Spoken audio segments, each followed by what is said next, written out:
Welcome into the newest edition of Out of Bounds alongside with John Luck. I'm Brian Berard. We'll get right into it with the Boston Red Sox. They have Major League Baseball's best record, John. And of course, well, you know what, John? This is big stuff for the Red Sox, okay? They finally started off the season hot.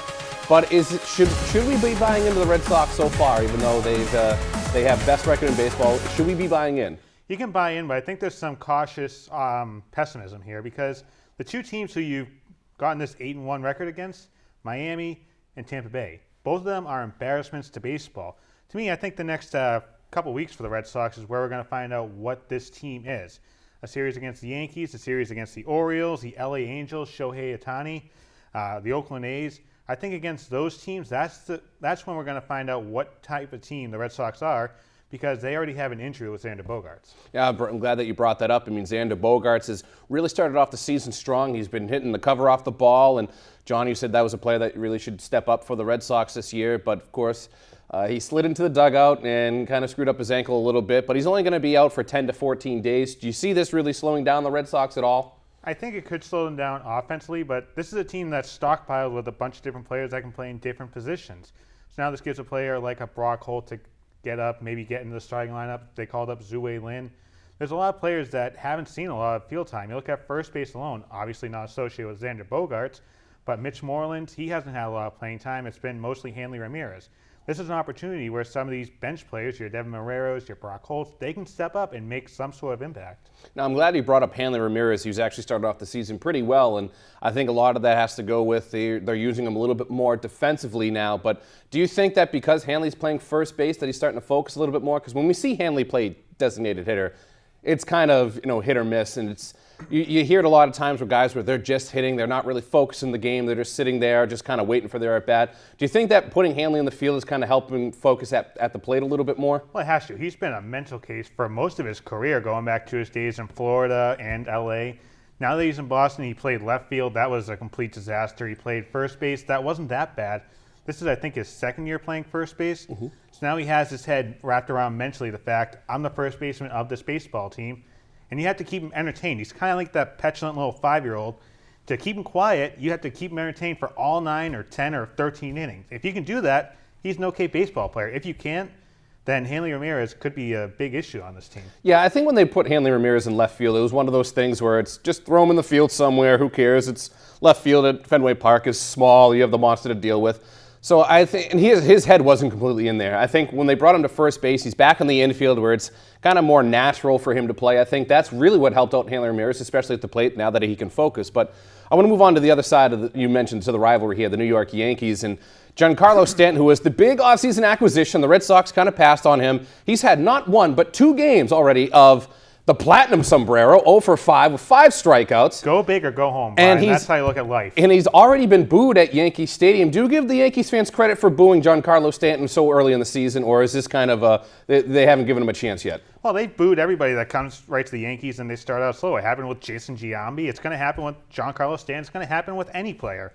New York loves baseball. The entire Northeast loves their baseball, be it the Mets, the Yankees, or the Red Sox, even the Phillies. They love their baseball. So if you go ahead and you go suck at baseball and you go 0 for 10 basically in 10 plate appearances with 10 strikeouts, that's an issue.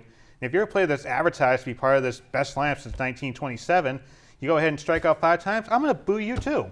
Yeah, I give credit to the Yankees fans for booing him because I said this too when they came up. This is national. This is the American League. This is New York. This isn't Miami. If you had a couple of those games, it's whatever. It's Miami. It's not like we're expecting anything. This is the New York Yankees, 27-time World Series champions. All right, and this is a completely different ball game now that the American League East opposed to the National League East. So I'm glad that these Yankees fans are booing him, and I'm glad that he's kind of struggling because I kept saying that he wasn't going to do well, and I kind of want to see how he reacts to this, and if it's one of those things where he's continuously struggling over the season, are you as a Yankees fan going, why did we waste this much money on him? It's like when David Price came up here, you're sitting there going, why are we wasting this much money on this guy? Or Carl Crawford or Adrian Gonzalez. Why would you blow Gonzalez is actually was a good acquisition. He was actually performing. Yeah, how Carl Crawford? Carl Crawford, on the other hand, did not. Okay. But that's the thing. It's like some of these players come up to Boston and New York, and if you don't perform right off the bat, you are going to get chewed out. You're going to get chewed alive if you don't perform. And I'm glad that the New York Yankees fans have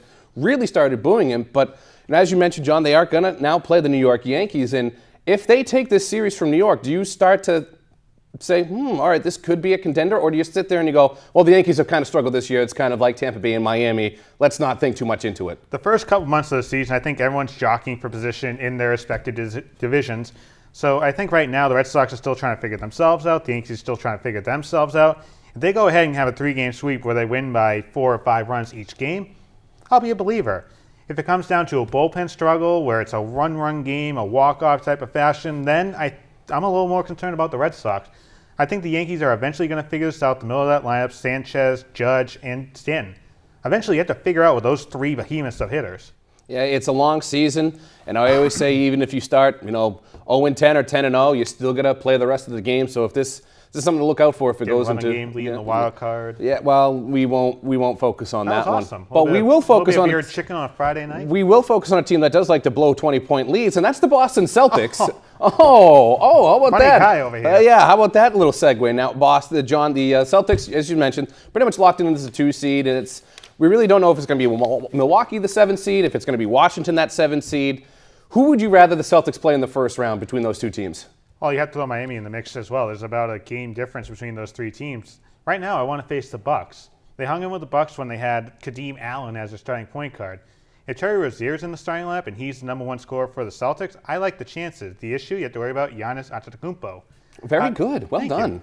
It took a little bit of practice. Yeah, that's a tricky one. You got to know your That's Greek. a good Scrabble word. You got to know your Greek around here, Brian. Yeah, certainly do. Yep. So how do you contend against him? Does Morris play a role against Antetokounmpo defensively, get Monroe in there in the paint, try and knock around some of these big-name players? Jabari Parker for the Bucks has been coming on strong as a 3-point shooter, but I think that he'll start to cool off a little bit. I think Milwaukee's a team defensively that the Celtics can handle a little more than a Miami or a Washington. If it's Washington, the Celtics are screwed. They're going to be losing in 5 or 6 games by a lot. Now, it was just released today that Marcus Smart could potentially return for the second round of the playoffs if the Celtics go that far.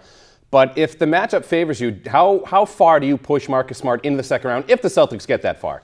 If they get to the second round and it's after a break of maybe 4 or 5 days, depending on when the first series ends and the second one begins, I think you go ahead and start off on a minutes cap. Is it 20, 24 minutes, maybe? But I think with a thumb injury, maybe it's close to the 30 because he can still run. He can go ahead and play defense. He's not exactly going to be a scorer that scores 25, 30 points a game. He's good for maybe 10 or 12.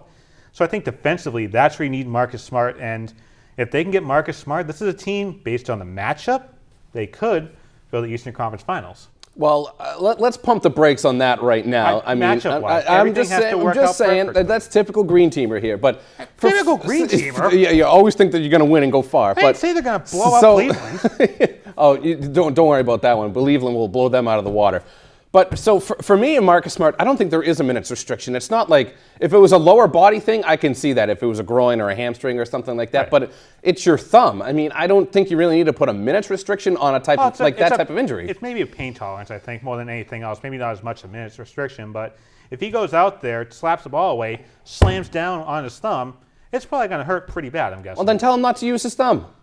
Just try to land on your knuckles. Just land on your face. Break your nose. Have blood everywhere. Well, then that way you can put on that clear mask and everything's good. That's Kyrie's thing. Well, all right. Well, guess what? Kyrie's not playing, John, so someone's going to take it. He's coming back, now, along with Hayward. Gordon Hayward is not coming back. For the love of God, get that out of your head, Green Teamers. He's not coming back. Yes, he is. No, he's okay. So, John, realistically, how far can this Celtics team go into the playoffs? I think realistically, the first round, I think they can squeak by if it is Milwaukee. If it's Milwaukee or Miami, they squeak by. If it's Washington, say your prayers, you're done in the first round. If you do get through the first round, into the second round, most likely, the way they're playing, you could be facing the Philadelphia 76ers. And when you talk about defensively, how do you stop Ben Simmons? There's a few players who can do that across the league. To me, I think Jaylen Brown is a guy who can stop Ben Simmons, stop him from getting into the paint because a lot of his baskets come from about 6 or 7 feet away. So if you put Jaylen Brown in there to stop him, smack him around a little bit, you might be able to squeeze it out against Philadelphia. And I'm not saying they're going to win the conference finals, but you could at least get back to the Eastern Conference Finals. Now, let's say if they match up with the Washington Wizards in the first round, and if you're saying what's true, they lose 5 or 6 games. Is this season a letdown? Was this an underachievement if they're out in the first round? I don't like to blame injuries a lot on a team's season. But I think 6 minutes into the first game against Cleveland, I think you knew at that point a finals championship wasn't going to happen.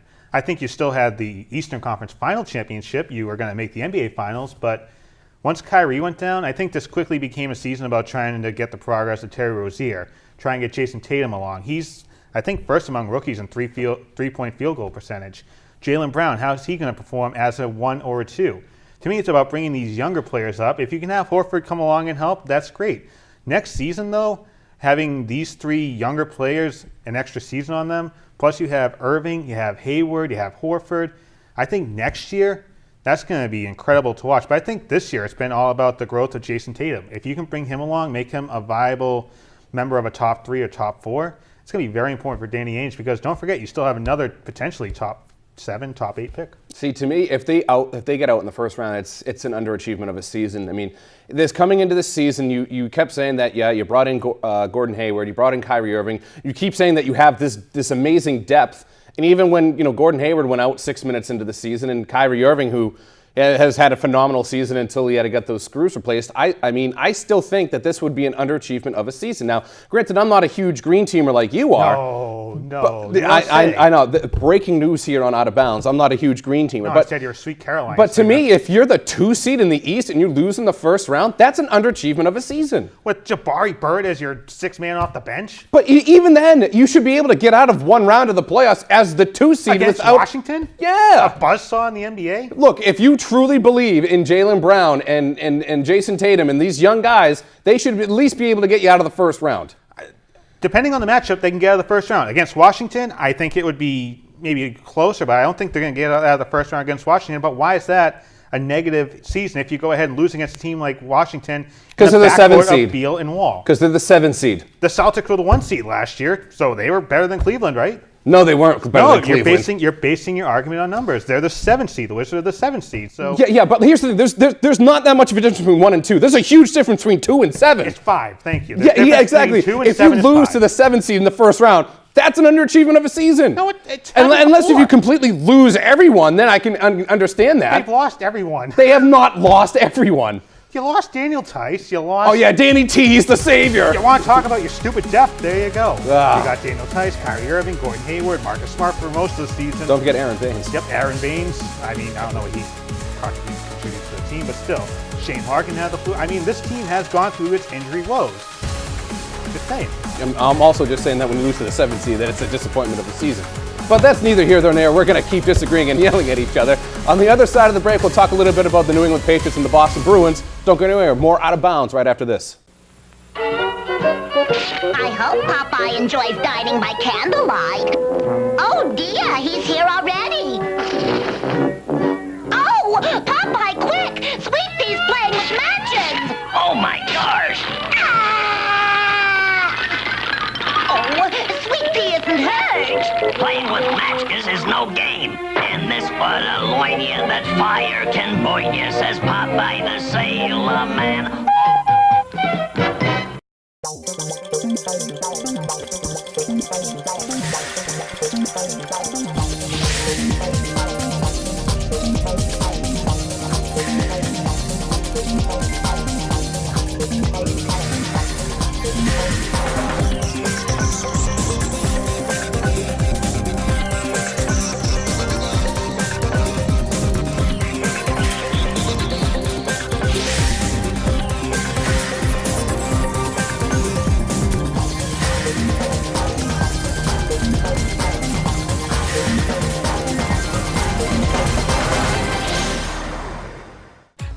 All right, welcome back into Out of Bounds. Alongside with John Luck, I'm Brian Berard. Pretty heated discussion that we had about the Boston Celtics. But we're going to have the same thing about the Boston Bruins because we know a ton. We do. We are huge Boston Bruins fans here. So the Bruins are in the playoffs. They are the 2 seed. Well, even though with the new NHL formatting, they're a 1 seed. But, the Bruins have kind of struggled going into the postseason. So, John, are you concerned about the Bruins at all with the struggling play going into the postseason? A little bit, because I thought this was a team that was going to, with the youth, just surge into the playoffs, and all they had to do was win 1 game to regain the top spot in the Eastern Conference against the Lightning. It didn't happen against Florida. You had, 3 cracks in 2 weeks against the Florida Panthers, and you couldn't get it done. You had the dumpster fire of a game against the Tampa Bay Lightning. You lost against Ottawa. There is some reason for concern here, and the team who you're facing now, the Toronto Maple Leafs, a very fast team. They got Austin Matthews back. Austin Matthews didn't play against the Bruins in the first couple meetings, I believe. And they are a very quick team. Can the defense of the Bruins stay up with the strong and quick offense of the Toronto Maple Leafs? That's a big question, I think. To me, I think it's concerning. I mean, when you go into postseason play and you're struggling like that, I mean, we saw it. I can't remember the year off the top of my head, but when the Celtics, the second time they played the Lakers, it was 10. And yeah, they kind of had that flip the switch kind of mentality. And that team, you can pull that team. That team easily could have pulled it off, and they did. They went to the NBA Finals, and thanks to an injury to Kendrick Perkins, it didn't quite go that way. But I don't think this is a flip the switch type of team. We said, John, this team might have peaked at the wrong time, and I think they're starting to come off of that peak right now. And to me, I'm just the same thing with the Celtics. If they're out in the first round, this is a huge underperformance of a season. I mean, we knew that this team was going to be a playoff-bound team. We knew that they had the talent, they had the coach, they had everything. And if you lose in the first round to Toronto, I'm sorry, this is such an underperformance of a season. I don't know if you feel the same way, but if you're the 1 seed and you lose to Toronto, I mean, come on. To me, I think if you're a young team like the Boston Bruins are, and you make a series out of it, you push this thing to 7, and every game's a 1-goal differential, then I think you can say, you know what, the Boston Bruins, they went out there, they put it on the line. Toronto was just the best team on 4 nights. It happens. But let's just say this team somehow makes it past Toronto. They have a murderer's row of Eastern Conference opponents coming up in the playoffs, because if you get past Toronto, most likely you take on Tampa Bay, and then at that point you take on either Washington or Pittsburgh. I almost think there's no way this Boston Bruins team has any shot at making a Stanley Cup final. No, especially when, interesting fact here, Tuukka Rask in elimination games in his career, 1-4. His save percentage is below 90%. But his Buffalo win count, way up. And the funny thing is the one game that he's won, the one elimination game he won, that was the game against Toronto, ironically enough, where Toronto took a 4-1 lead, and the Bruins had an absolute surge of a comeback, winning that game 5-4. I don't trust Tuukka Rask in those must-win games. It means, remember a couple years ago in the last game of the season, and it's unfortunately, had some bowel movement issues, but it hit the fan is what you're saying. Yeah, I mean, I cannot trust Tuukka Rask in an elimination game. But at the same time, it's not like you're going to put Anton Khudobin in that. No, and that's where you need some of these young players to step up. If they want to make a name for themselves, they're going to have to go through the playoff grind here. Charlie McAvoy, Jake DeBrusk, some of these younger players, they're going to actually have to step up and contribute to this team when it counts. They weren't able to do that and overtake the Lightning for the first spot in the East. But you know what? Now is the time. You have to go ahead and outperform the Toronto Maple Leafs. And I think it's going to be a very big uphill climb. Can they do it? Maybe. Will they? I don't think so. The thing to me is, I know Patrice Bergeron's had an MVP-type season.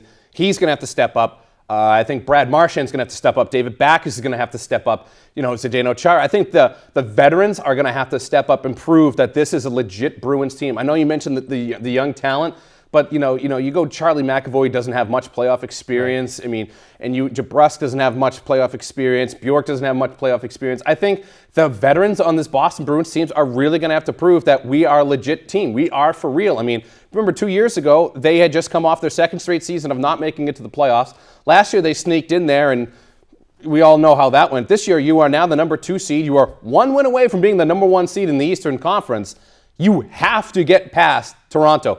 And if you don't, there's some stuff you have to look at in that Boston Bruins locker room, especially at goalie. So at this point, you almost have to, if you're going here thinking, it's just going to be a year when Cassidy's on the hot seat, Sweeney's on the hot seat. Are we looking at maybe another shakeup if this thing goes bad for the Bruins in this series? I wouldn't go that far. I mean, I like what Cassidy's done with this team, but if the Bruins can't get past the first round and Tuukka really struggles, it's time to move on from Tuukka Rask, I think. But how are you going to get rid of him? I don't think you can get rid of somebody like Tuukka Rask. I think he has a pretty big contract that he's still in the middle of.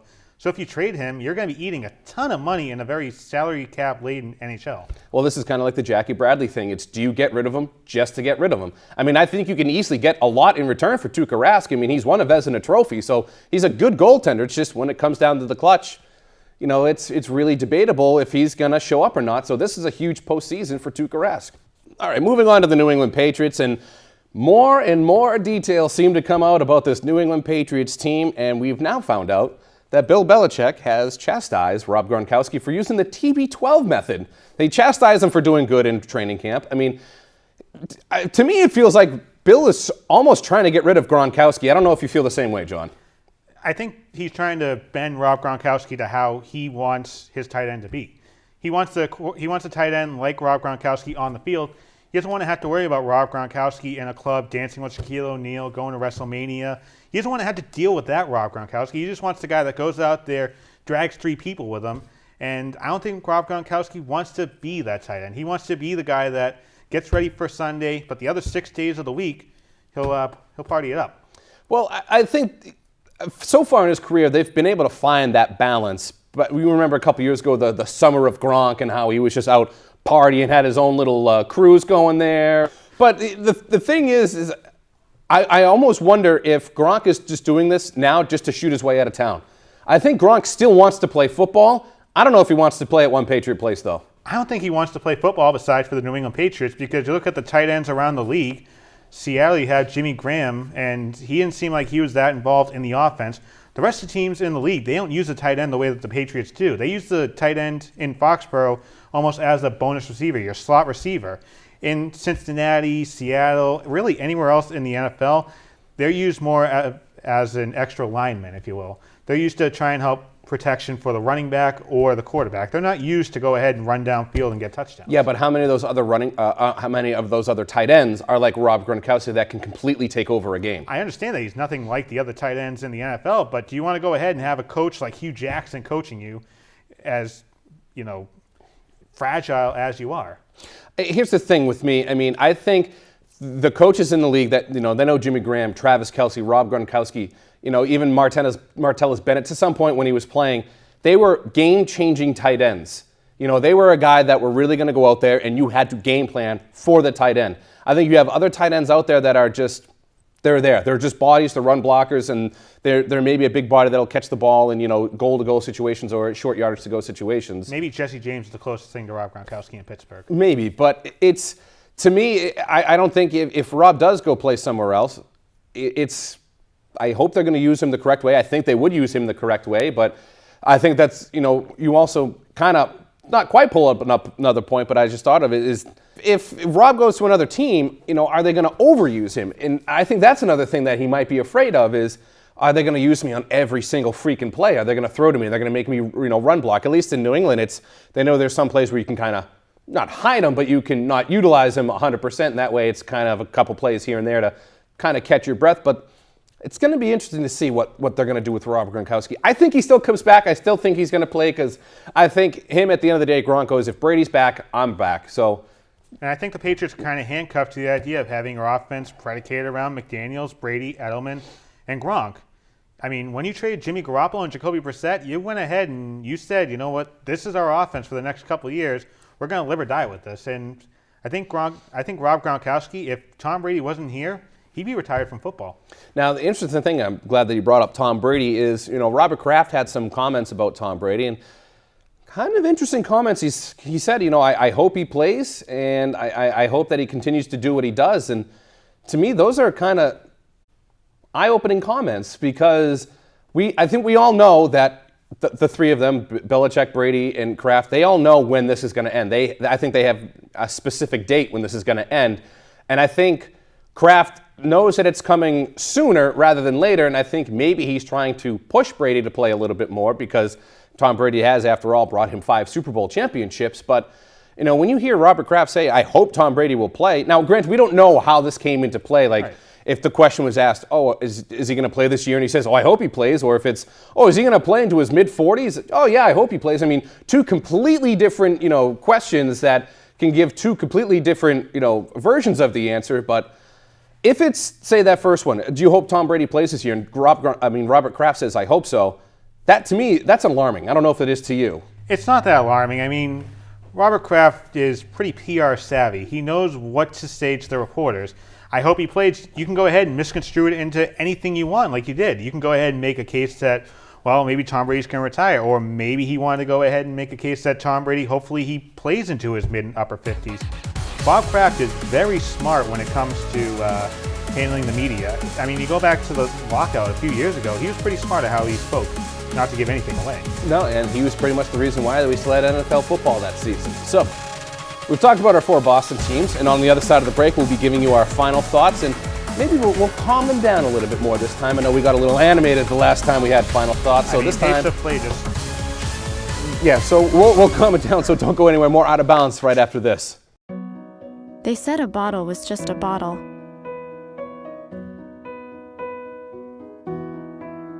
That no one would ever notice me.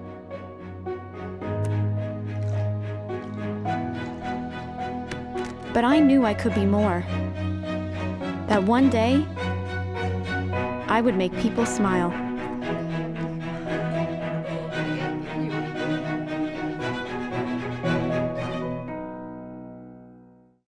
Welcome back to Out of Bounds with John Luck. Of course, I'm Brian Berard, and it's time for our final thoughts. So, John, the floor is yours. All right, thanks, Brian. So I look at the game of hockey, and I make a lot of fun of hockey and the fact that, I don't pay attention to it. It's kind of a forgotten sport. But something happened over the past few days with the Humboldt Broncos. You may have heard about it on the news, but 15 players died, 14 players were injured in a horrific bus crash, tractor trailer T-boned.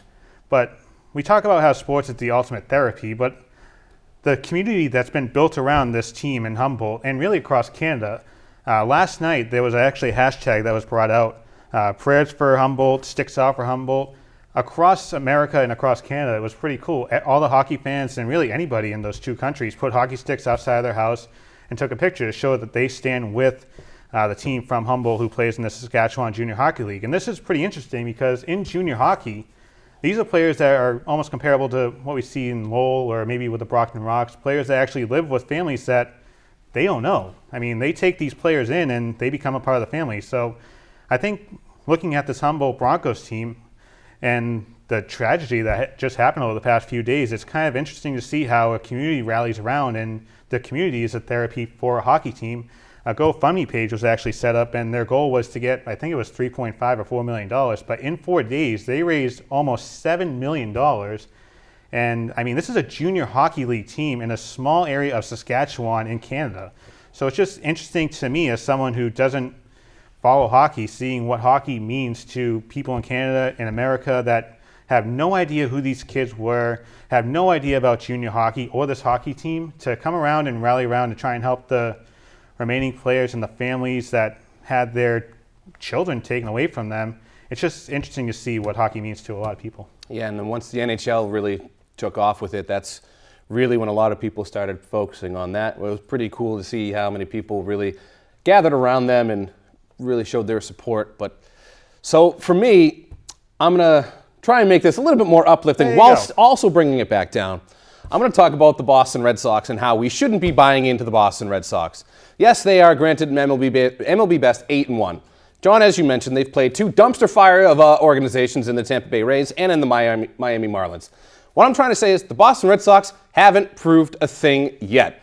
And I'm going to even go out on a further limb, is if they beat the New York Yankees this week, and I fully expect that they will, they still haven't proved a thing because the New York Yankees are slowly going down that path, I think. You have too many of these big-name players. They can't figure out the American League East. I think Aaron Judge is going to have a serious sophomore slump. So for me, I'm not going to believe anything the Red Sox do until they start showing me they can do it against Cleveland, the likes of against Houston, and when they go in the National League, if they can do it against the Dodgers, if they can do it against those elite opponents. But for now, the Red Sox haven't proved a freaking thing to us.